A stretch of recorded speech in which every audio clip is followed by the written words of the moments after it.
இன்னைக்கு கந்தசஷ்டி விரதத்தோட கடைசி நாள் 7வது நாள். நேற்று வந்து சூரசம்ஹாரம் கன்னியாகுமரியில் இருக்க ஒரு முருகர் கோயிலில் போய் பார்த்துட்டு வந்துட்டோம். திருச்செந்தூருக்கு ரொம்ப தூரம் போக முடியாது அப்படிங்கிறதுனால. அதுக்கப்புறமா இன்னைக்கு காலையிலே வந்து குளித்து சாமியெல்லாம் கும்பிட்டாச்சு. அடுத்தது வந்து சமையல் பண்ணணும். சமையல் பாருங்கள், காய்கறி எல்லாம் எடுத்து வச்சுருக்கேன். இங்கே வந்து பருப்பு இருக்குது. பருப்பு குழம்பு, கூட்டு, பொரியல் அப்படின்னு எல்லாமே வைக்கணும். வைக்கிறதுல காமிக்கிறதுக்கு டைம் இல்லை. ஏன்னா சுறுசுறுப்பாக செய்யும்போது வீடியோ எடுக்கிறதுக்கு டைம் இருக்காது. நான் காமிச்சதுக்கு பிறகு காமிக்கிறேன். எல்லாரும் கந்தசஷ்டி விரதம் இருந்தவங்க, விரதம் இருக்காதவங்க எல்லாருக்கும் முருகனோட அருள் வந்து கிடைக்கணும். நீங்கள் நினச்சதெல்லாம் நடக்கணும் அப்படின்ட்டு நானும் முருகன்கிட்ட வேண்டிக்கிட்டேன். இந்த கந்தசஷ்டி விரதத்தை தவற விட்டவங்க அடுத்த வருஷம் விரதம் இருந்து உங்களோட வேண்டுதலை வந்து நிறைவேற்றிக்கோங்க. எப்போவுமே மனசுக்கு ஒரு நிம்மதி கிடைச்சா போதும். பணம் காசு வந்து ரெண்டாவது.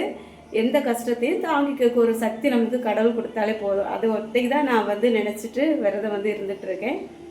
இன்றைக்கி வந்து சமையலெல்லாம் முடிக்கணும். அதுக்கப்புறமா இலை போட்டு சாமிக்கு படையல் வச்சு, என் அன்னைக்கு திருக்கல்யாணம், கோயிலில் போய் திருக்கல்யாணமும் பார்க்கறதுக்கு போகணும்.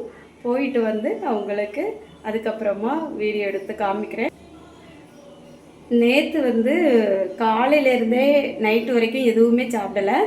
இந்த பூஜையில் வச்ச 2 வாழைப்பழம் அது மட்டும்தான் சாப்பிட்ருந்தேன். அதுக்கப்புறமா நைட்டு சூரசம்ஹாரம் முடிச்சுட்டு வந்ததுக்கப்புறம் வீடெல்லாம் க்ளீன் பண்ணி எடுத்து வச்சுட்டு தயிர் சோறு வந்து நைட்டு ரெடி பண்ணி வச்சு சாமி கும்பிட்டுருந்தோம். அந்த தயிர் சோறு வந்து சாப்பிட்டுட்டு அப்படியே வந்து விரதத்தை முடிச்சிட்டோம். நான் வந்து மற்ற நாட்கள் எல்லாம் நார்மலாக சாப்பாடு வந்து கொஞ்சம் கொஞ்சம் சாப்பிட்டுட்டு தான் இருந்தேன். நேற்று மட்டும்தான் அப்படி இருந்தேன். இன்றைக்கி வந்து இன்னும் காலையில் எதுவுமே சாப்பிடலை. நம்ம திருக்கல்யாணம் பார்த்துட்டு வந்து தான் நம்ம வந்து படையல் சோறு சாப்பிடணும். இப்போ காலையிலே வந்து ஒரு 9:15 ஆகிட்டு சோறு ரெடி பண்ணியிருக்கேன். அதுக்கப்புறமா அவியல் கூட்டம், சாம்பாரும், வாழைக்காய் பொரியலும் ரெடி பண்ணி எடுத்து வச்சுருக்கேன். இவ்வளோ தான் ரெடி பண்ண முடிஞ்சுது. இனிமேல் வந்து திருக்கல்யாணம் பார்க்குறதுக்கு கிளம்பணும். ஒரு அரை மணி நேரத்தில் கோயிலுக்கு போயிடலாம். போயிட்டு வந்ததுக்கப்புறமா இன்னும் கொஞ்சம் வேலைகள் இருக்குது. அதையெல்லாம் பார்த்து எடுத்து வச்சுட்டு சாமி வந்து கும்பிட வேண்டியது தான். இவ்வளோ தான் இப்போதைக்கு ரெடி பண்ண முடிஞ்சது. இப்போ வந்து நான் கோவிலுக்கு கிளம்பிட்டேன். இந்த சேரீ வந்து ஒரு 2 வருஷத்துக்கு முன்னாடி கல்யாண நாளைக்காக என் வீட்டுக்காரர் எடுத்து தந்தது. அந்த சேரீ தான் இன்றைக்கி கட்டிட்டு திருக்கல்யாணம் பார்க்குறதுக்காக கிளம்பியிருக்கேன்.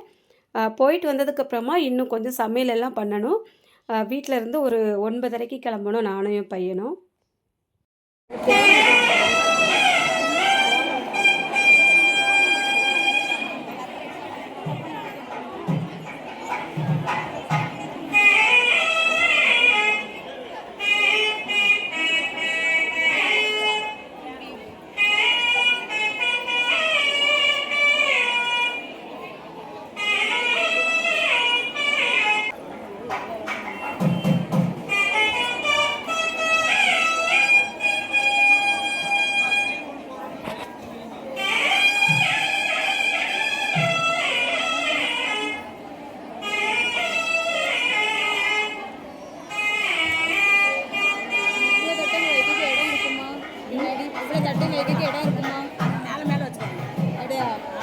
எல்லாமே ஒரே இடத்துல வாங்குற தட்டு தானோ?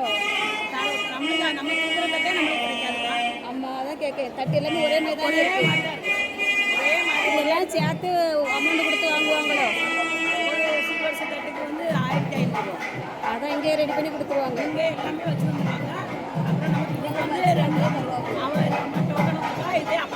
அதான் அதனால மாறினாலும் பிரச்சனை இல்லை.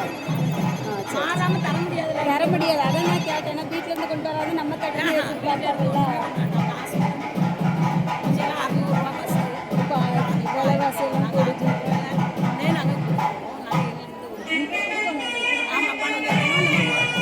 கொடுக்கணுமா?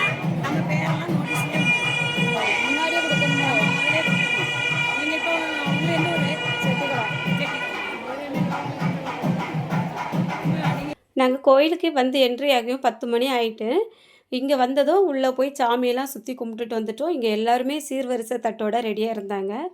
ஒரு தட்டுக்கு 1500 ஒரு மாதத்துக்கு முன்னாடியே இங்கே வந்து ரூபாலாம் கட்டி புக் பண்ணி வச்சுட்டோம் அப்படின்னாக்கி நமக்கு வந்து நோட்டீஸ் கொடுத்துருவாங்களாம். நம்ம இந்த திருக்கல்யாணம் அன்னைக்கு இங்கே வந்து எடுத்துடலாமா. இது எனக்கு தெரியாது. ஏன்னா ஃபஸ்ட் டைம் இப்போ தான் நான் வந்து பார்க்குறதுக்காக வந்திருக்கேன். அதனால் பக்கத்தில் இருந்தவங்க ஒருத்தவங்க தெளிவாக சொன்னாங்க. அதையும் கேட்டாச்சு. இப்போ சீர்வரிசை தட்டு எல்லாத்தையுமே கொண்டு இந்த மண்டபத்தில் அந்த சாமியெல்லாம் ஊஞ்சலில் எடுத்து வச்சுருக்காங்க. அதுக்கு பின்னாடி அவ்வளோ சீர்வரிசை தட்டு எல்லாமே வாங்கி வச்சுருக்காங்க. அவங்க எல்லோரும் வச்சுட்டு போனதுக்கப்புறமா பூஜையை வந்து ஆரம்பித்தாச்சு. இனிமேல் வந்து ஐயர் மந்திரங்கள் எல்லாம் ஓதி சாமிக்கு மாலையெல்லாம் மாற்றி தாலியெல்லாம் கட்டி சூப்பராக திருக்கல்யாணம் நடந்தது. கொஞ்சம் கூட்டம் அதிகமாக இருந்ததுனால இந்த நிறைய பேர் வந்து சாப்பிடாமே விரதம் இருந்து வந்திருக்காங்களா, கொஞ்சம் அப்படியே கசகசன்னு இருக்கிற மாதிரி தான் இருந்து ஒருத்தவங்க வந்து கூட்டத்தில் மயங்கி வேற விழுந்துட்டாங்க. அப்புறம் தண்ணியெல்லாம் தெளித்து அவங்கள வந்து எழுப்பி விட்டு சரி பண்ணி விட்டாங்க. நல்ல பயங்கரமான கூட்டம்.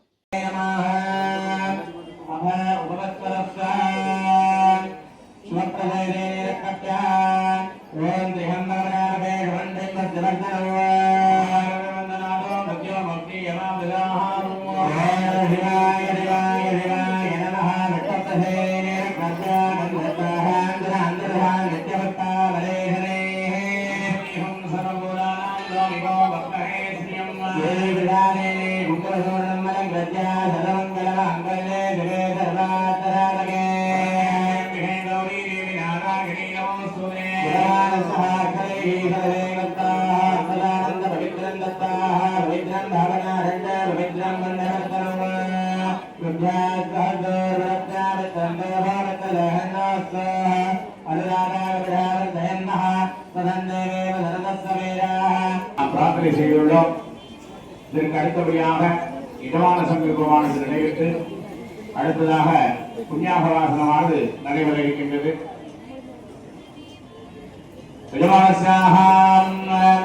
இது மங்கள மகாநேராபிரவாக அக்னேரா சம்பளோக்யாக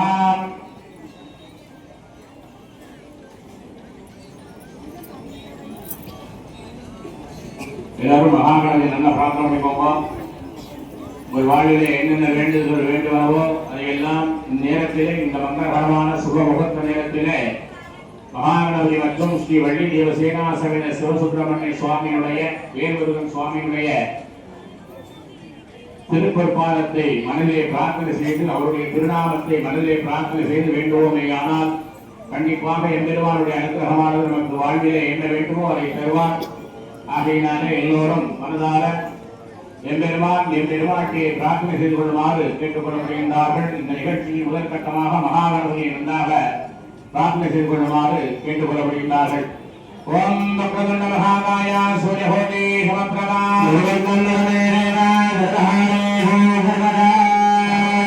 தேவம் நரவிக்னவர்ஜிதம் ராமேவம் கணேசம் புராணமய சமமூர்த்தமஹ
அழகரோட திருக்கல்யாணம் நல்லபடியாக முடிஞ்சது.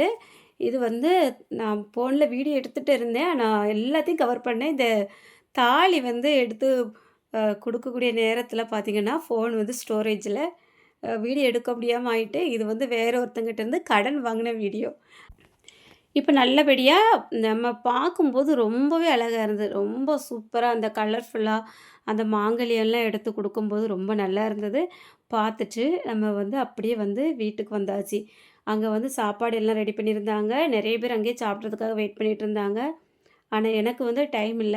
நான் காலையிலே வீட்ல வந்து சமையல் பண்ணி வச்சுட்டு போயிருந்தேன். பையன் வந்து ஒரு நேரம் மட்டும் தான் சாப்பாடு எடுத்துட்டு இருக்கான். அப்ப நம்ம திருக்கல்யாணத்துக்கு அந்த சமையலும் செஞ்சு வீட்ல வந்து படையல் போட்டுட்டு அந்த விரதத்தையும் முடிக்கணும்.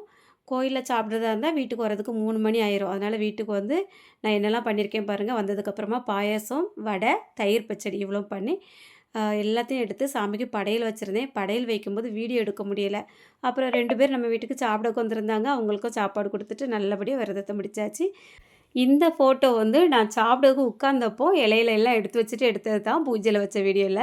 அவ்வளோதாங்க. அந்த வீடியோ பிடிச்சிருந்தா மறக்காம லைக் பண்ணிட்டு நம்ம சேனல சப்ஸ்கிரைப் பண்ணிக்கோங்க.